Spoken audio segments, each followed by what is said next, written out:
ये वो ओखला की राजनीति से जुड़ा है।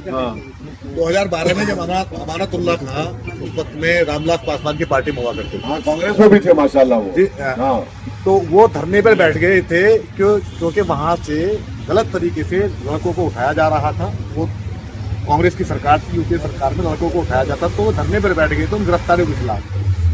फिर वो 15 में विधायक बन गए।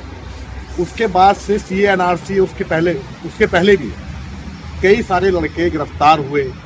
शर्जील इमाम ये ओखला में रहते थे, मीरान हैदर ये ओखला में रहते हैं, सफूरा ये ओखला में रहते हैं, शिकौर रहमान खुद ओखला में रहते हैं, लेकिन अमानतुल्लाह धरने पे नहीं बैठे।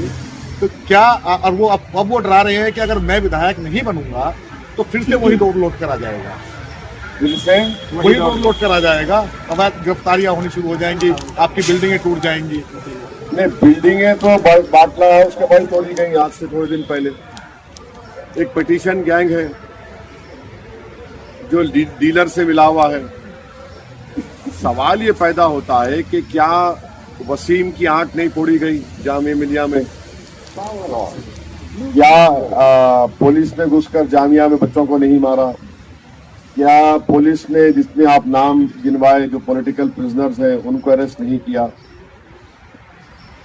फैजान का और वो बच्चे का वसीम का वीडियो है जिनको गिरा जमीन पर है, मार रहे हैं, तो आप एफआईआर क्यों नहीं दर्ज कराए?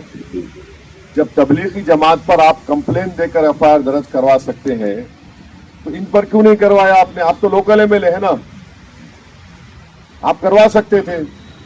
मगर जब आप पे आफत आ रही है तो आप बता रहे हैं कि भाई फिर अब पहले दौर आ जाएगा, कुछ नहीं होगा, हम तमाम यहाँ पर आए हैं मरने के लिए, आए जमीन का हिस्सा बन जाएंगे।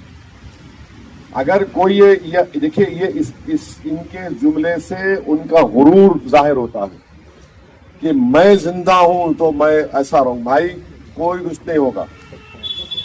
आप क्योंकि काम नहीं कर पाए तो अल्लाह सुब्हाना व तआला उसका रिप्लेसमेंट पैदा कर रहा है शिफा के रूप में। और आप ये समझ रहे हैं कि मैं हूं। आप कौन है भाई? हम कुछ नहीं है, वी आर नथिंग। अल्लाह ने हमको मौका दिया, हम खिदमत कर रहे हैं अल्हम्दुलिल्लाह। जिस दिन मैं ये बोलूंगा कि मैं हूं और मेरी वजह, तो भाई ये मैं पने से सब गायब हो गए। वो भी ये सब गलत बात है उनकी। तो वो ना तो एफआईआर दर्ज कराते हैं, ना वो जो बिल्डिंगें तोड़ी जा रही हैं उसको रोक नहीं पाते। तो ये इनका एक एरोगेंस है और वो ये समझ रहे हैं कि बस उनके वजूद से ओखला बाकी है। क्या मतलब है भाई? एक तारीखी जगह है ओखला, ऐसे 56 लोग आके चले जाएंगे, ओखला रहेगा, आबाद रहेगा इंशाल्लाह।